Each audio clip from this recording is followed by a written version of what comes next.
2023.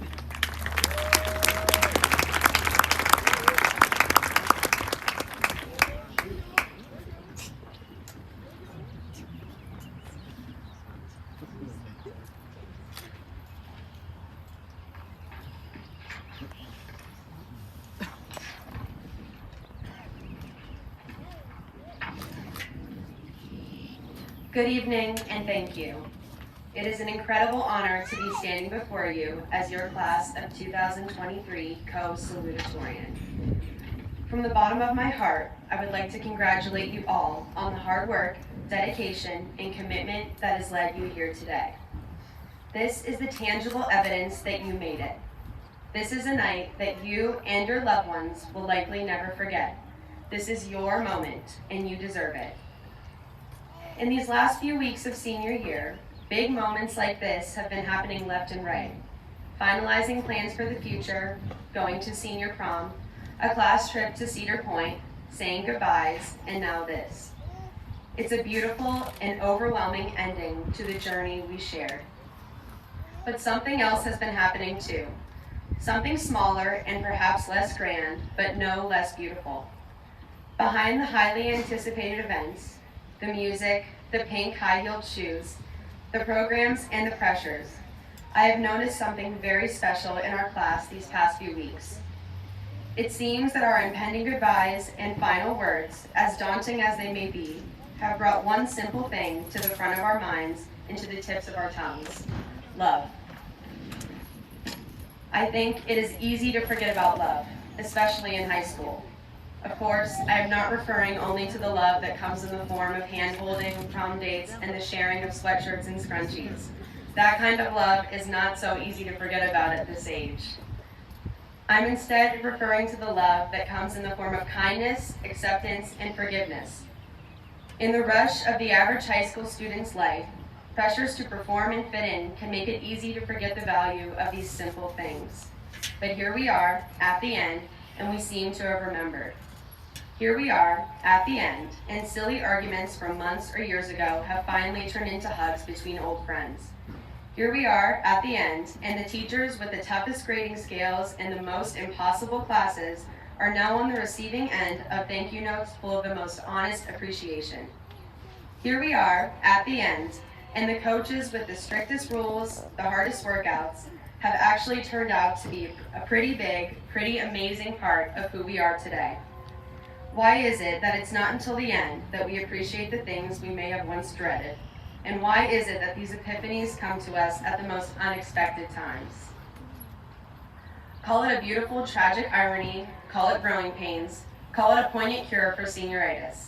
I simply call it high school, a place where the small things seem momentous and the big things are just starting to show themselves. Whatever way you choose to look at it, love is the common thing that makes these epiphanies, reconciliations, and moments of forgiveness possible. And the good news is that here we are at the end, and still love is never too late, nor is it ever too far away. It is in the stands tonight with the ones who have seen us through every good and bad time, and now record us walking across the stage. It is in the faculty members in front of and behind me who go above and beyond to remind us that we are, in fact, smarter than we think.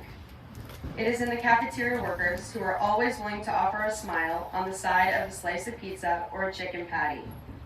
It is in the custodians who ask us about our days and genuinely want to know the answer. It is in the coaches who help us to recognize that we are an asset to the achievement of a common goal and not just a single player in the game of high school and of life. And it is in the ones that are no longer with us today, but whose presence we feel, especially in moments like this. As I've observed my classmates and my own relationships these past few weeks, I have learned that in any situation, negative or positive, momentous or trivial, one should always try to look for the love. I've tried this and found that the more I look for it, the more there is to see, even in the smallest moments. And sometimes it feels like witnessing a miracle. I see love on my cross-country and track teams where everyone feels at home, and when I watch my boyfriend hug his little brother after their last basketball game together. I see love when I watch a classmate invite a new student to sit by them, and when I watch my best friend win prom queen, and we jump up and down the same way we did when we were 4. I see love when I hold my little sister's hand on stage in our last show together, and when the big kids from when the kids from the big family down the street become part of our family too.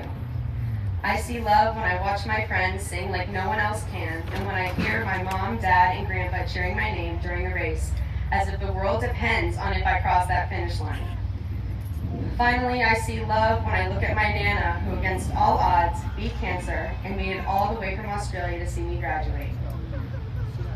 These are miracles, not because of improbability, but because they were entirely made of love. So what does this mean now? Here we are, at the end, where everything has been settled and there are nothing but hugs, thank yous, and graduation party invitations to give. I think that now we should make a promise to love more. Let's love others enough to accept them even though we may not always understand them. Enough to celebrate their successes just as we would want them to celebrate ours. Enough to forgive them when they hurt us, and enough to admit when they were right and we were wrong. Let's love life enough to realize that it is too short and too valuable to be spent focused on the past, and enough to spend it doing something that makes us happy. Finally, let's love ourselves enough to accept that at times we may not have a clue what we're doing, that we will fail, that we will need help, but also enough to believe that in the wake of failures and struggles, we are still stronger, more capable, and better than we were the day before. It has been an honor to know you all, and I am so proud to share this moment with you. Thank you for the laughs and the lessons, and for teaching me so much about life and love. I will conclude with this quote from Maya Angelou in hopes that we apply it to the rest of our lives. People will forget what you said. People will forget what you did. But people will never forget how you made them feel. Wouldn't it be pretty special to be remembered for making others feel loved? Thank you and congratulations.